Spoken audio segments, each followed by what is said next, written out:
안녕하십니까. 뉴욕중앙일보 편집국장 이현상입니다. 지난 일주일 동안 뉴욕중앙일보 일면에 실린 기사들을 소개해드리는 주간 뉴스 브리핑 시간입니다. 먼저 12월 14일 수요일자 신문입니다. 이날 톱 기사로는 사회보장연금, 소셜연금 수술대 오른다였습니다. 연방의회 공화당이 정상 은퇴 연령을 늦추는 방안을 포함하는 사회보장연금 제도의 대대적인 개혁안을 추진하고 있다는 내용인데요. 현재 67세인 정상 은퇴 연령을 69세로 늦추는 내용입니다. 이제 이 법안은 오는 2034년 약 17년 후에 사회보장 기금이 고갈될 것이라는 전망에 따라서 이 기금 고갈 시기를 늦추기 위한 그런 조치로 지금 진행이 되고 있습니다. 그리고 밑에 사진하고 기사는 트럼프 대통령 당선인이 국무장관의 틸러슨 엑손모빌 석유회사죠. 엑손모빌 CEO를 지명을 했다는 내용입니다. 그 사진은 틸러슨 지명자가 2011년 러시아에서 블라디미르 푸틴 러시아 대통령을 만나고 있는 사진입니다.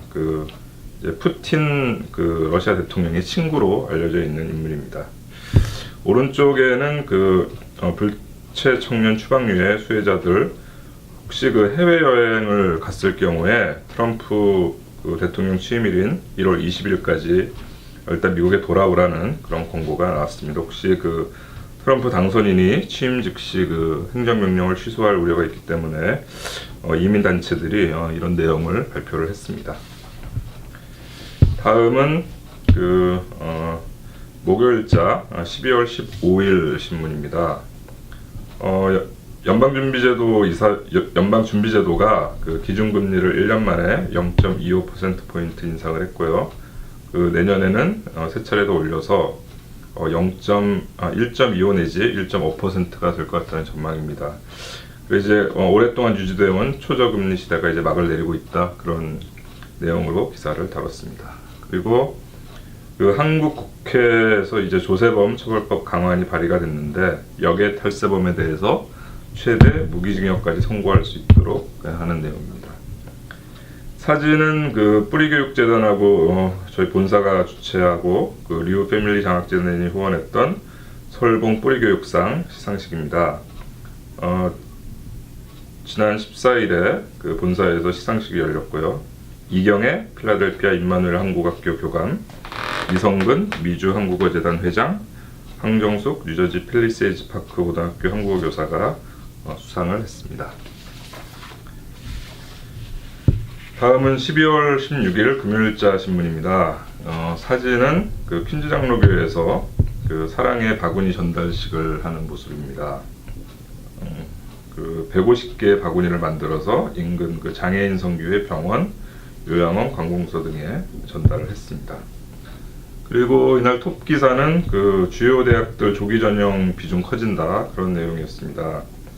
이제 조기 전형 합격자를 늘리면서 일부 학교는 전체 신입생의 절반 정도를 조기 전형으로 뽑고 있는데, 이제 문제는 지원자도 크게 늘어서 오히려 조기 전형 합격률은 점점 내려가고 있다는 기사를 소개를 했습니다.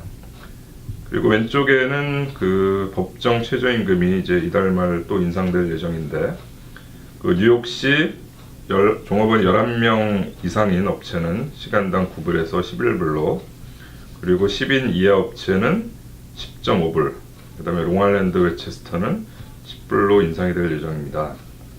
이제 단계적으로는 15불까지 인상하는 지금 내용이 확정이 되어 있는 상태입니다.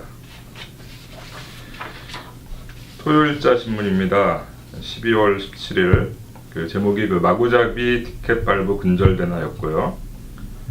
뉴욕 주의회에 이제 뉴욕 시를 대상으로 각종 단속을 해서 티켓을 발부할 때 증거 사진을 의무적으로 첨부하는 법안이 발의가 됐습니다. 무차별 단속을 방지하기 위한 것이고요. 주로 보건국, 빌딩국, 교통국 등 단속 기관들이 대상입니다. 이런 이제 법안이 나온 배경 중에 하나는 지금 그 시정부에서 그 티켓을 너무 많이 발부하고 있다는 그런 이유인데요. 그 2015년, 2015, 2016 회계연도 같은 경우에는 그 청소국에서만 46만 장의 티켓을 발부를 했다고 합니다. 오른쪽 아래는 그 갤럭시 노트 7 그 충전 차단 소프트웨어를 배포를 해서 그 내년부터 사용 불가 조치가 내려진다는 기사를 실었습니다. 그리고 그 왼쪽에는 그 대통령단 선거인단 투표 19일 실시한다고 안내를 했는데요.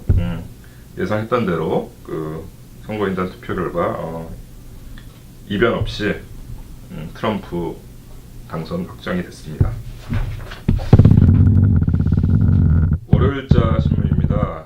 12월 19일 그 이제 미동부 뭐 이제 이쪽뿐만 아니고 그 이제 메릴랜드, 버지니아 등에서 주말에 한파 폭설이 강타를 해서 13명이 사망을 했습니다. 그리고 쪽 한인 밀집 지역에서 이제 포트리 같은 데서는 850가구 정전 피해가 있었고 메릴랜드 주에서는 67중 대형 추돌 사고가 발생하기도 했습니다. 그리고 그 왼쪽 아래에는 그 칠레 주재 한국 대사관에서 근무하는 외교관이 그 현지 미성년자를 성추행하는 장면이 그 시사 프로그램에 포착이 돼서 크게 파문이 일었습니다. 그리고 오른쪽에는 그 클로이 김 한인 2세입니다. 캘리포니아에 사는 그 클로이 김 이제 16살인데요. 그 클로이 김이 그 스노보드 월드컵에서 이제 우승을 했고 그 내년도 평창 올림픽 그 금메달 전망이 밝다는 그런 기사를 소개해드렸습니다. 화요일 신문입니다. 12월 20일 그 이제 베를린에서 발생한 사건이죠. 독일 트럭 테러 최소 12명이 사망을 했습니다.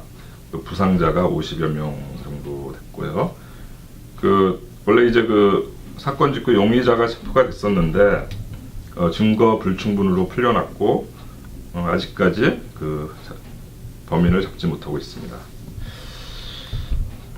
그리고 그 아래에는 좀 전에 말씀드린 대로 그 선거인단 투표 이변은 없었고요. 그 도널드 트럼프가 304표를 얻어서 제45대 대통령으로 당선이 확정이 됐습니다. 그리고 왼쪽에는 그 터키 주재 러시아 대사가 그 전시에서 축사를 하던 도중에 저격을 받고 암살됐다는 그런 기사를 소개를 해드렸습니다. 지금까지 12월 14일부터 20일까지 주간 뉴스 브리핑이었습니다. 이제 2016년도 며칠 남지 않았습니다. 여러분 모두 크리스마스 연휴 잘 보내시고 저는 다음 주에 찾아뵙겠습니다. 감사합니다.